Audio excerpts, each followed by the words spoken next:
সারা বাংলাদেশ ব্যাপী গত 10ই ফেব্রুয়ারি থেকে 5000 এইটি প্রাণের দাবি 7 দফা দাবিতে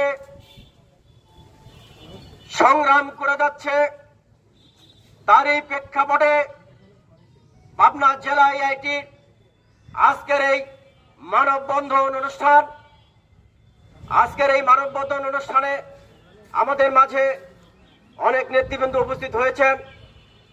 আপনারা জানেন আজকে প্রায় 19-20 বছর 25 বছর ধরে আমাদের এই সংগঠনটি আমরা বিনা বেতনে এইটির কাজ করে যাচ্ছি, কিন্তু সরকারিভাবে আমাদের সেইভাবে সম্মানী ভাতা, আমাদের সেইভাবে রাজস্বকরণ কোনো কিছুই করা হচ্ছে না। আমি একটি কথা বলি, সারা বাংলাদেশে আমাদের প্রাণের দাবি, সেটা হলো এই যে সম্মানী ভাতা, বিগত দিনের ভাতাগুলো আমাদের ঈদের আগেই দেওয়া হোক।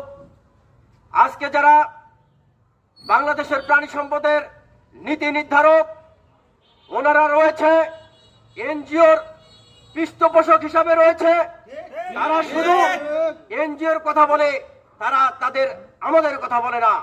আজকে দেখেন, আজকের প্রধানমন্ত্রী আজকে সারা বাংলাদেশের মানুষ যে খাদ্য খেয়ে তাদের মেরুদণ্ড শক্ত করে রেখেছে, সেটা হলো আমিষ আর সেটা হলো প্রোটিন। এই প্রোটিনের সমস্যাগুলো আমরা সমাধান করে থাকি। সারা বাংলাদেশে দুধ মাংস আমরা বৃদ্ধি করে থাকি। বিগত বছরেও আমরা সারা বাংলাদেশে কুরবানিতে কোনো বাহির থেকে গরু আসে নাই, এটা আমাদের ফসল।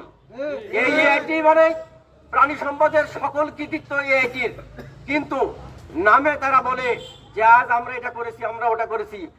এআইটিদের উপরে সারা বাংলাদেশের সকল কাজ চাপিয়ে দেওয়া হয়েছে, কিন্তু আমরা যখনই বারবার তাদের কাছে কিছু চাইতে বলেছি, তারা আর আমাদের মুখ ফিরে নিয়েছে, তারা আমাদের কাছে আসে নাই।